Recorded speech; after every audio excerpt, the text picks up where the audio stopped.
Fundarstjóri, ég gerði mjög merkilega uppgötvun fyrir dag. Ég fekk að fara fyrr úr vinnunni og nota þeim tíma og fór að runga mér yfir íslensk orðabók. Í miðju íslenskunum í herbygginu minni kom ég auga orðið heimska inn í bókinni og fór að hugsa hvað mikil heimska að vera á þessari keppni.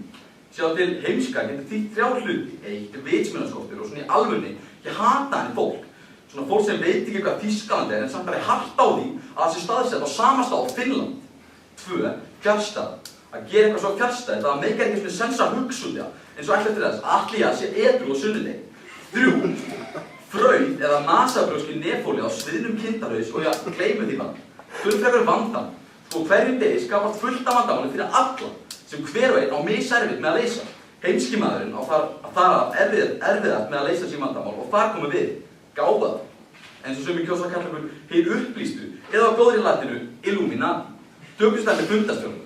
Það er góð og gild ástæða fyrir því ég stend hér og flyt ræðu á meðan hún einfaldlega sussar á hann og þylur tíma hverja ræðu fyrir sig. Við stuttumáli, heimskt fólk bætir sínum vandamálum á okkur heim og gerur okkur erfitt fyrir og skapar eitthvað svona vandamál á stíflu sem enginn getur leyst og þar leiðir fyllist heimurinn af samfélögum fullum á vandamálum og þetta eru við að stefna í.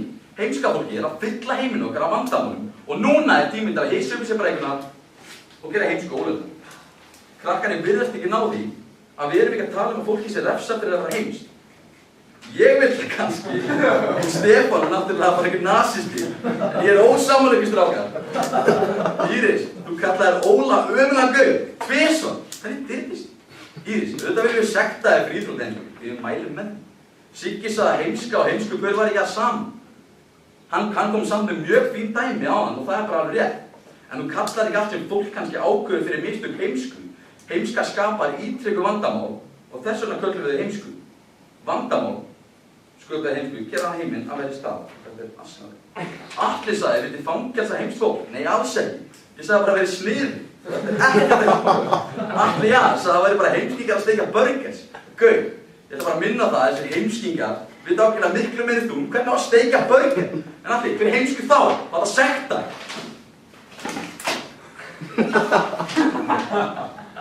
Kæru fundamenn, ef það verður sett strönglög heimsku, þá myndi heimurinn ekki fyllast af vandamálum og George Bush hefði til dæmis aldrei komist til valda og byrjað að fulda stríð. Ástur Magnússon væri settur í stofufangilsi, Árni Jónsson var örugglega bundinn við bjarg og étinn af lundum. Málstaður minn einfaldur. Sektum fyrir heimsku.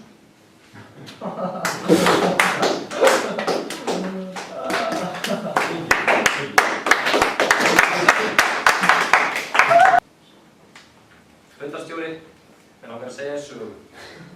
Sorgarsögu af gömlum vinum mínum honum fótalausa Fannari og mongólítum hans fimm. Fótalausi Fannar á heima í Vestmannaeyjum og þar eru einmitt lög við lífi sem kveða á að heimska skuli varða við lög. Sagan gerðist fyrir nokkrum mánuðum. Fótalausi Fannar var eins og nafnið gefur til kynna ekki með fætur og þar hafði ekki verið einstæður faðir sem satt uppi með 5 mongólíta. Samkvæmt skilgreiningu ríkisins var Fannar því settur í flokk hreyfiheimskra, eins og hún Íris hefði áður talað og stefna ríkisins var að enginn skyldi svo komast upp með að fá að vera heimskur. Hefðbundið viðurlögin við hreyfiheimsku voru skráning á fótboltanámskeið og í von að lækna Fannar á hreyfiheimskunni var því sendur á eitt slíkt. Mongólítarnir 5 voru svo greindir alhliða heimskir og því sendir í skólabúður undir harðri stjórn viðursmanns að nafni Gísli Marteinn. En þó var einn galli á framtæki ríkisins og að sjálfsögðu gat Fannar ekkert lært að hreyfa sig. Hann var fótalaus. Og mongólítarnir 5 hættu ekkert að vera mongólítar þó kennararnir héldu áfram að berja þá niður að maður gæti ekki flogið, sama hversu hratt maður myndi blaka á höndum og sama hversu fast maður myndi klemma puttana saman. Sumir nefnilega eru bara heimskir og verða alltaf heimskir og því verður ekki breytt með löggjöf.